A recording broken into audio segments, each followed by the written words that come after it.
In this video, I'll show you what the experimentation loop looks like when we're using Brownie Bee to choose our next experiment for us in an iterative fashion.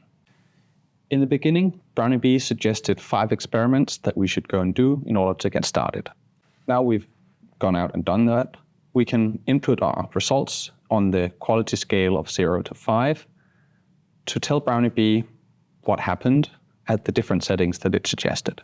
This will give Brownie Bee enough information to begin suggesting new things for us to try that are likely to lead you to a better performance than what you have seen previously.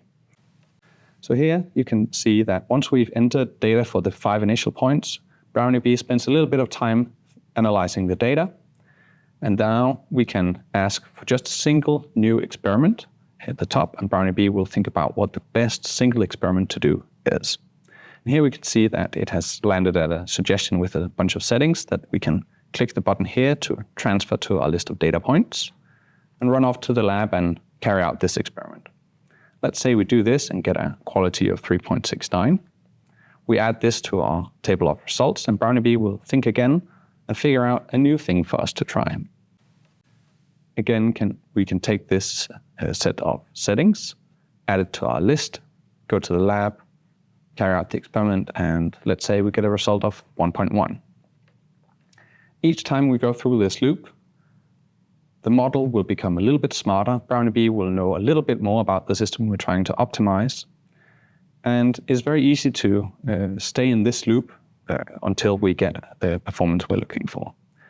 I'm going to keep doing this for a few rounds until we sort of reach the end of this optimization. And I think we'll just fast forward to that point. As we add more and more data, you'll be able to notice that the plots that Brownie Bee is showing you that illustrate how your quality depends on each of your factors, they will start becoming less and less wide in terms of their uncertainty. So the green band that shows what we think we know with the data we have, they become more and more narrow. And once that happens, maybe you think the quality is good enough or you are running out of time, it might be a good idea to stop. So at this point, we've reached 13 data points, and we might decide that we are now at a point where we think the quality is good enough. Now we can look at the figures and see here that, for instance, for this particular figure catalyst, the quality is best at 3. At time, we're best at 50. And at temperature, it doesn't really look like our process depends on that factor, and the same with the stirring, because the quality is pretty flat as a function of each of these parameters.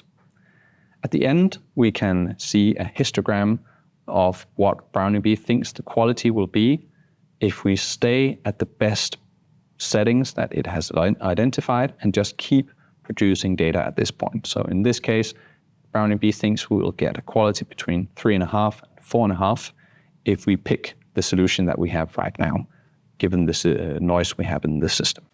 And that's basically all there is to using Brownie Bee to guide your experimentation in an iterative fashion.